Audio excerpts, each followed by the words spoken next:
بسم اللہ الرحمن الرحیم۔ السلام علیکم۔ حضرت آدم علیہ السلام کی اولاد کی پیدائش۔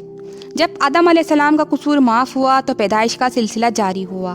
عادت الہی اس طرح ہوئی کہ حوا کے شکم مبارک سے ہر بار ایک بیٹا اور ایک بیٹی ساتھ پیدا ہوتے رہے، لیکن جب شیس علیہ السلام پیدا ہوئے تو وہ اکیلے پیدا ہوئے۔ اس میں نکتہ یہ ہے کہ نور محمدی صلی اللہ علیہ وآلہ وسلم اپنے اور غیر کے درمیان مشترک نہ ہو۔ دیکھیے غیرت خداوندی نے اتنی شراکت بھی گوارا نہ فرمائی۔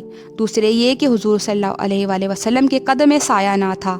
روایتیں ہیں کہ حضرت آدم علیہ السلام سے نور محمد صلی اللہ علیہ وسلم کے لیے جو ان کی پشت میں عہد لیا گیا تھا کہ اس کی تعظیم و توقیر کرتے رہیں اور پاک عورتوں میں منتقل کریں۔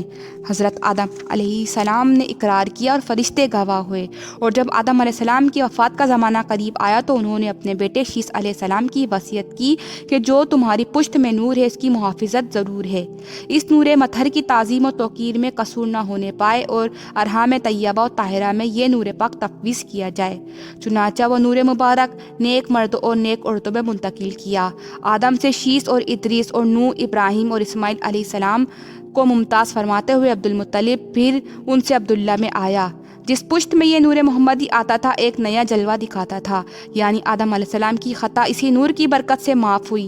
حضرت شیس علیہ السلام کے جسم سے مشک کی خوشبو اسی نور پاک کے باعث سے آئی۔ حضرت نوح علیہ السلام کی کشتی اسی کے تصرف سے ترائی۔ اللہ پاک نے ابراہیم علیہ السلام کی آگ کو گلزار اسی نور محمد سے بنایا۔ اسماعیل کی جگہ جنت سے دمبا اسی نور کی ہی بدولت آیا اور بغیر ذبح ذبیح اللہ اسی کے سبب سے ہی کہلائے۔ عبدالمطلب کی دعا نے اسی نور کی بدولت قبولیت کے درجے پائے۔ حضرت عبداللہ کو دیکھ کر تمام بت منہ کے بل گرتے تھے اور پکارتے تھے کہ اے عبداللہ ہمارے قریب نہ آ، کیونکہ ہمارے مٹانے والے کا نور تجھ میں چمک رہا ہے۔ وہ یہی نور تھا، اور عبداللہ جو ہر شجر و حجر سے سلام کی آواز سنتے تھے وہ اسی نور کا ہی ظہور تھا۔ سبحان اللہ۔ میرے پیارے آقا دو جہاں صلی اللہ علیہ وآلہ وسلم پر لاکھوں کروڑ درود اور لاکھوں کروڑ سلام۔